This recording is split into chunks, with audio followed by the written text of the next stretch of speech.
Good evening and welcome to Outlook Video, your nationally recognized, award-winning news magazine for the LGBT community. I'm Alice Heimsoth.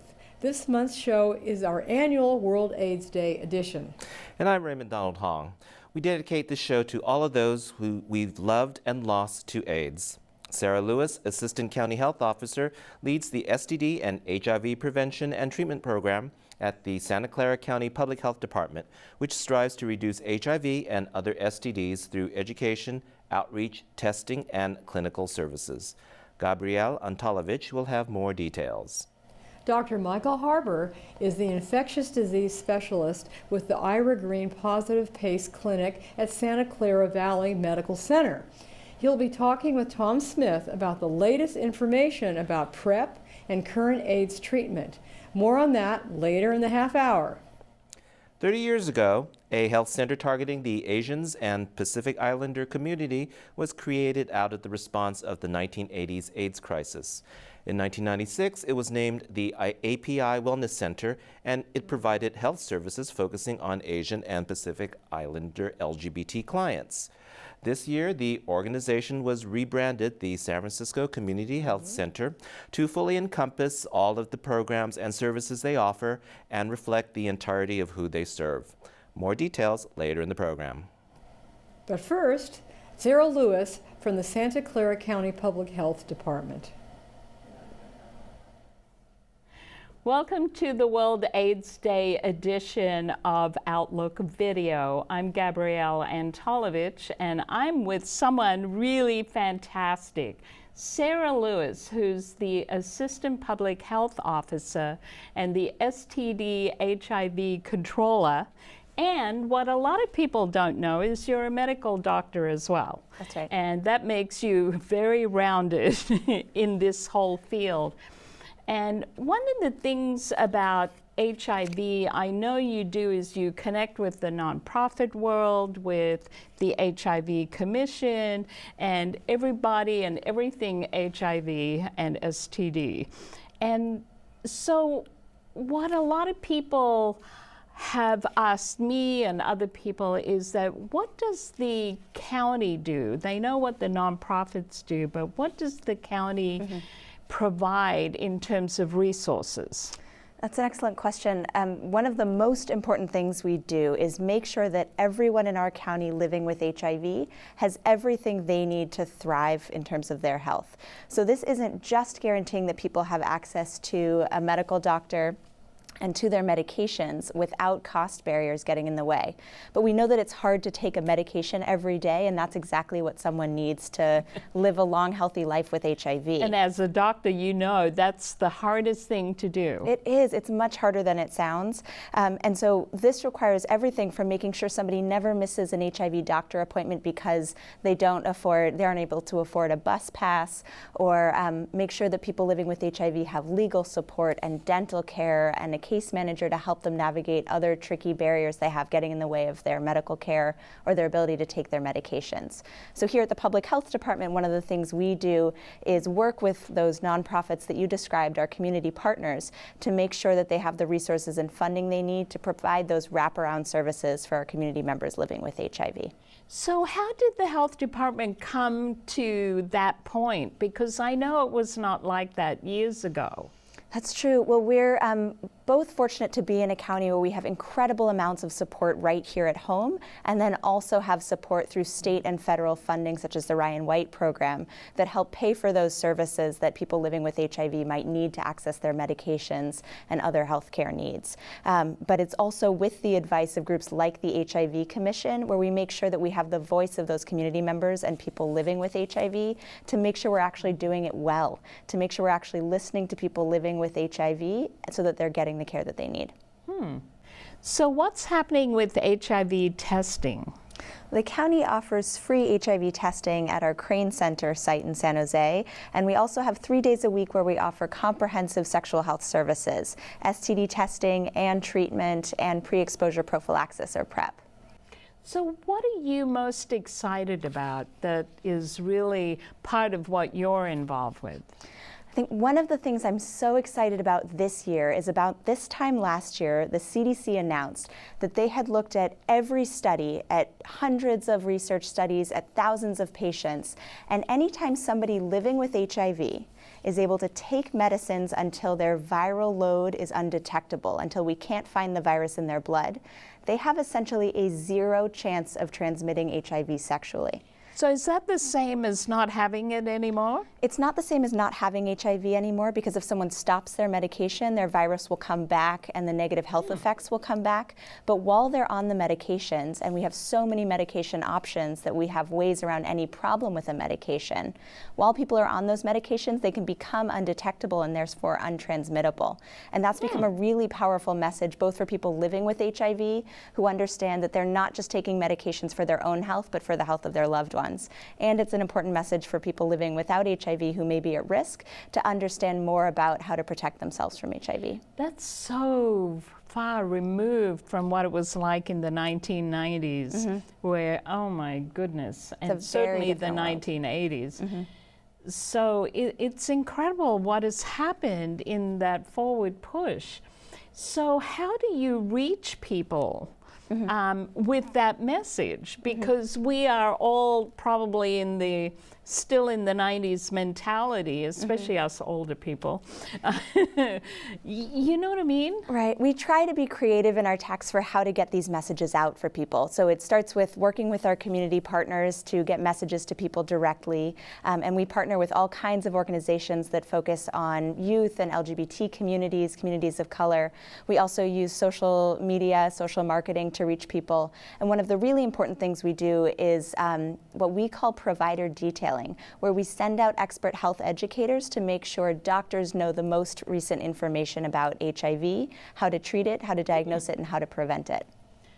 That I know has been difficult in the past. So now you're using your energy to do that. I think that's great. Is your position relatively a new description of what you do? It is. The Public Health Department has been dedicated to taking care of our community members with HIV and preventing HIV for a long time, but this particular position is fairly new, about 2.5, 3 years old now, and making sure that I'm able in that position to use that energy and use my medical background to make sure we're reaching providers as well as community members, and every level of support for people in our community is sort of how we've made this position successful. Well, I can say that we're all very grateful for you, and hope that we can keep that position for a very long time. Thank you so much. Thank you.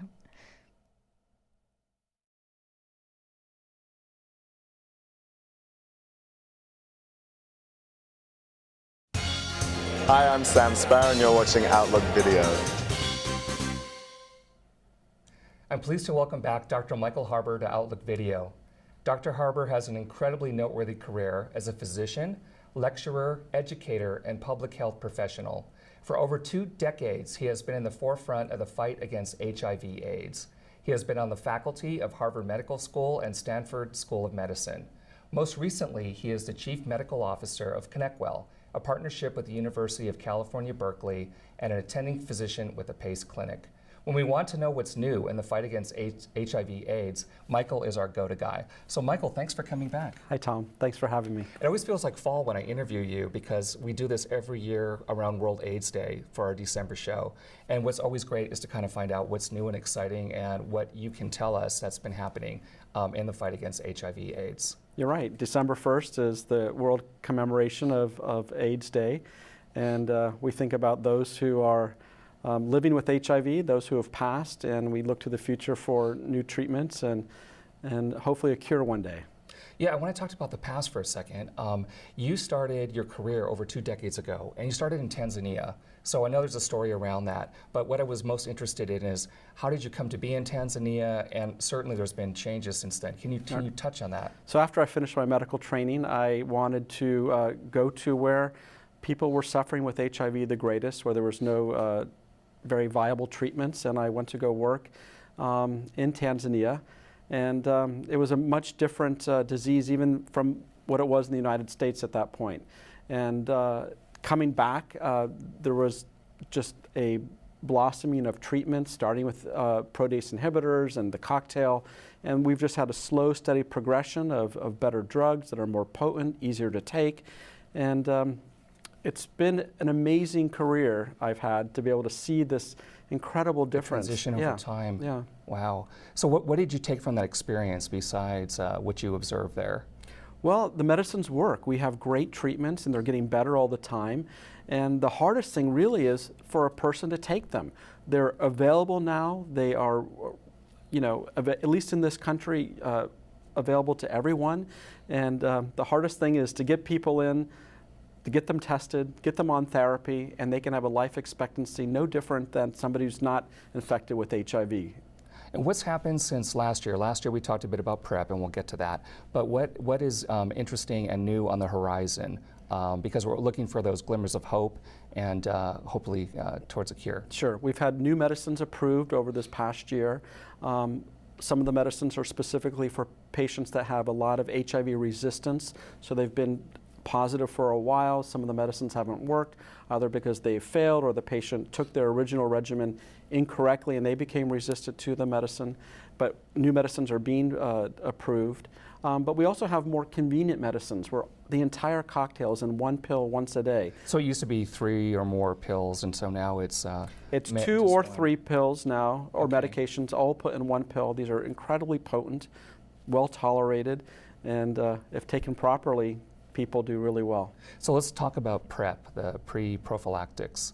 I heard it was 90% effective or more. Pre-exposure prophylaxis against HIV. So that's treating somebody who does not have HIV with a medication to prevent acquisition or contraction of the HIV from somebody who does have it. Works incredibly well over 90%. It's an incredible message.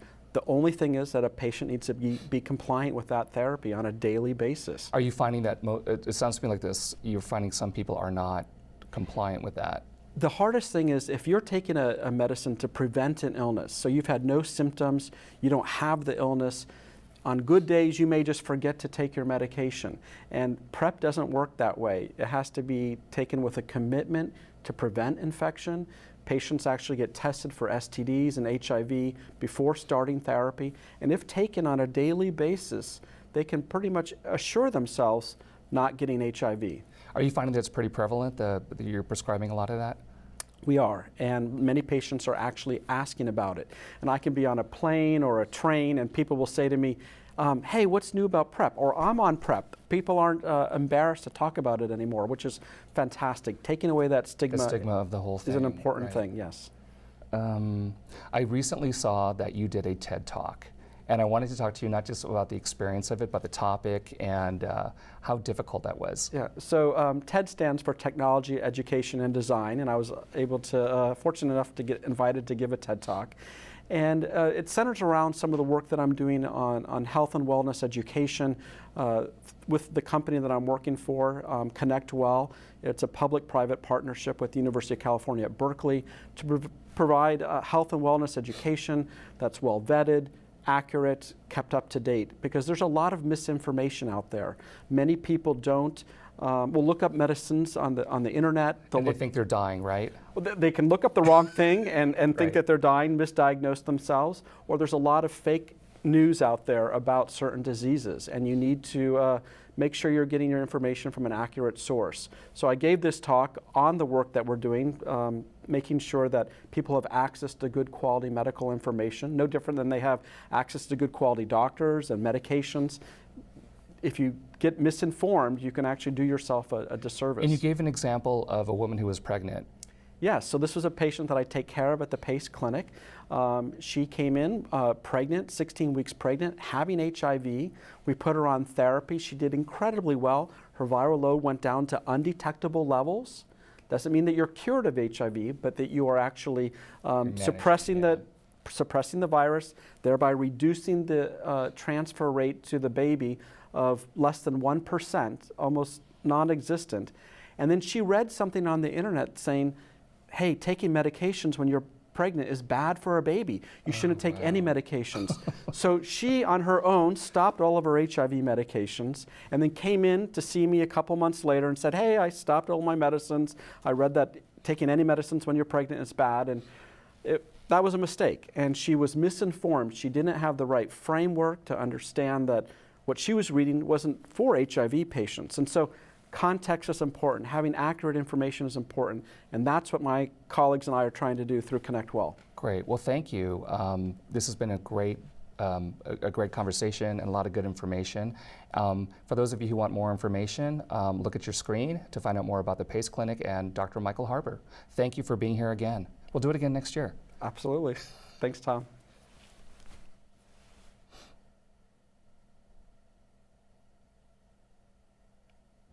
We love to get mail from you.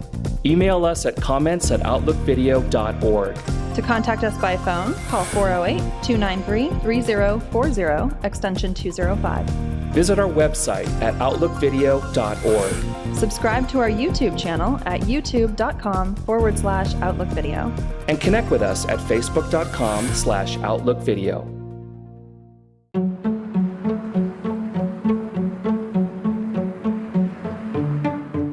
API Wellness began 30 years ago in response to the HIV epidemic here in San Francisco in the Asian and Pacific Islander communities. What was not happening was that communities of color were not getting culturally and linguistically competent services. And so API Wellness was born. In addition to HIV services, prevention, care, testing, and treatment, we've provided substance abuse services. We've provided mental health counseling. We have a drop-in program for the homeless community of the Tenderloin, for the transgender community of San Francisco. We offer hepatitis and other health screenings, and we do outreach in the community. And in 2015, we were awarded a Federally Qualified Health Center Award. We were the first organization in over 30 years to receive this designation in the city of San Francisco. And so what it means is that we are federally designated and mandated to provide healthcare services to low-income individuals and communities and homeless individuals right here in the Tenderloin. We have always known that partnership and collaboration is part of what it means to be successful. We can't do it on our own. When we're taking the risks that we do, part of our intention is to make sure that we're collaborating with other organizations. And San Francisco is filled with some amazing community-based organizations. We have a long-standing partnership that is very deep and rich with API Wellness Center, and the most recent and visible piece of that collaboration has really been the clinic that we were able to build out at the center and the services that API Wellness Center is currently offering and will be offering there. So that's really exciting. We don't, at the center, we don't do healthcare ourselves, and we don't work on direct wellness programs, so I think that this is an opportunity to really look at how we better and more visibly partner around health and wellness provision. Our organizations partner significantly, particularly around an amount of statewide trainings that we do. They are benefits counseling trainings and HIV prevention trainings, where we go around the state and help service providers educate them on what is new that's happening at the federal, state, and local level. This is critical information for the service providers as they meet with their clients and make sure that they are providing informed information so that they can make the best choices for their health and their health care. API Wellness Center is celebrating its 30th anniversary, and it's been in the community for a long, long time. So if we have clients, that lived in the Tenderloin area, north and south of Market area, and that needed some specialized services because they're Chinese or Filipino or Korean, then we send them to LANS. We send it to API Wellness. The API community historically has always reached vulnerable populations, and particularly as we are trying to get to zero on HIV and AIDS, it is so important for vulnerable populations and populations of color to have access to medical care and social services and other supportive services. they do reach the populations that even government cannot reach.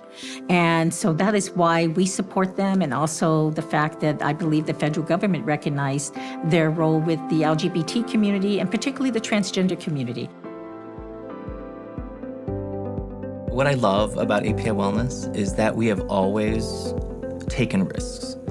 And I feel like that's what it takes for an organization, and particularly HIV organizations serving communities of color, need to take risks so that we can survive and that we can push through some challenging times, whether it's funding, whether it's healthcare policy or immigration policy, and adapt and change and transform. And so when we look ahead, we have always been transforming, and this is our newest iteration of our transformation, and it's time that we look ahead, we look at rebranding, we look at changing our name. API Wellness has been a wonderful brand for us for the past 30 years, but it has held us back in some ways. I've had some clients tell me recently that they actually didn't realize for several years that they could get their medical care with us because they weren't Asian or Pacific Islanders. And when I heard that really was clear that our name was not doing justice and serving all of the communities that we are here to serve. And so we went through a very intentional and thoughtful process that involved board members, staff, and we came upon the San Francisco Community Health Center because we felt like that doesn't take away our commitment from the API community. San Francisco is an API city. San Francisco is a people of color city. San Francisco is the LGBT Mecca around the globe. And so all of that is what we feel San Francisco embodies and why we have chosen very intentionally to have San Francisco front and center in our name. San Francisco Community Health Center will always be there to provide care for APIs, for people of color, for the LGBT community, and for anyone on the outside who needs to be front and center. And that's who we're committed to, the queerest among us always.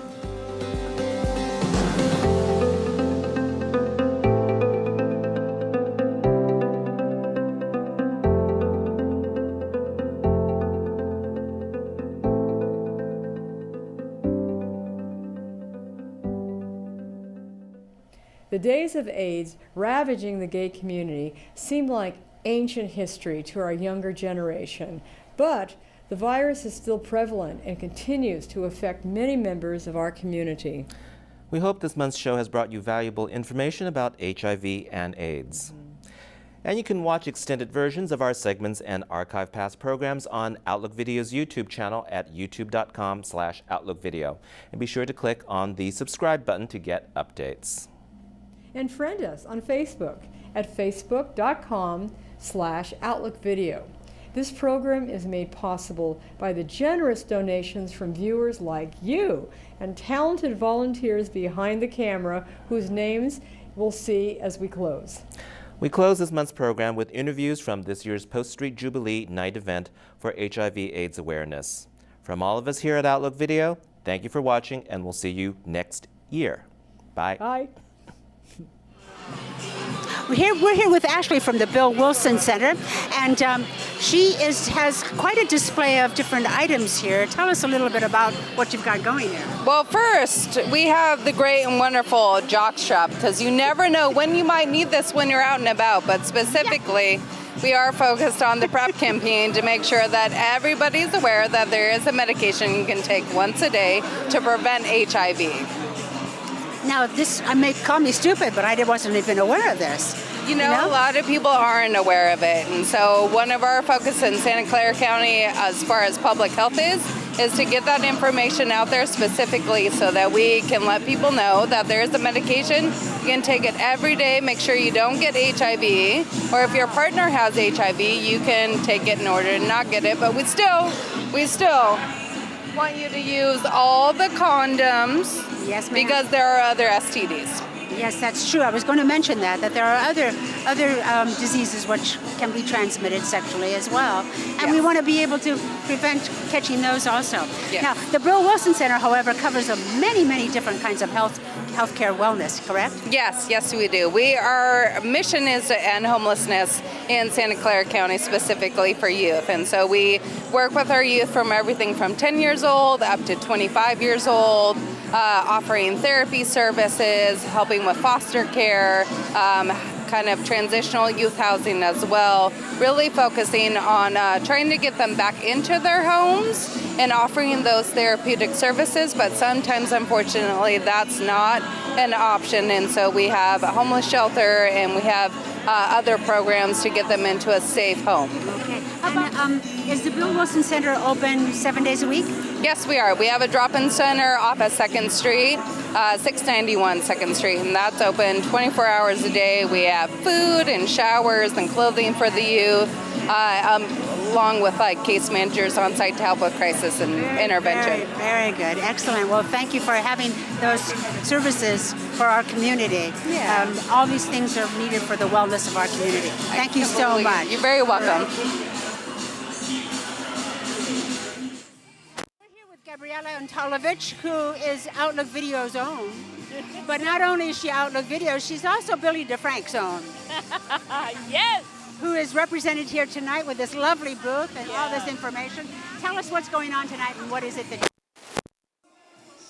The Billy DeFrank Center has an HIV testing site, and it's run by Aki, and we provide the space, which makes it an amazing, I don't know what you call it, a collaboration. Yeah. Okay. And so it's a way we stay connected to the HIV community, because really the education has gone down and we need to ramp it up. That HIV is still, infectious, but now that PrEP is here, you don't necessarily get PrEP, but by not using condoms, you can still get STDs. I think it's also a myth that HIV is no longer around, and in many communities and people think that way. Well, it's now a chronic illness as opposed to a death sentence, so that's a really good thing. But it reminds me of when the pill first came around. Women felt they could take the pill and not get pregnant, but they got STDs. So it's pretty much a similar situation right now. So what I love about events like this is that we're really bringing out, the importance of protecting ourselves, not just from HIV, but STDs, and loving each other by doing that. Is that how many days a week? It's free Monday to Thursdays from 4 p.m. to 8 p.m. And the Billy DeFrank Center is located at? 938 The Alameda, #San Jose. Excellent. Very good. So people will know where to go and what they can do for themselves to be well. Exactly. All right. Well, Gabrielle, thank you so very much for joining us and what you do. Thank you. Yay!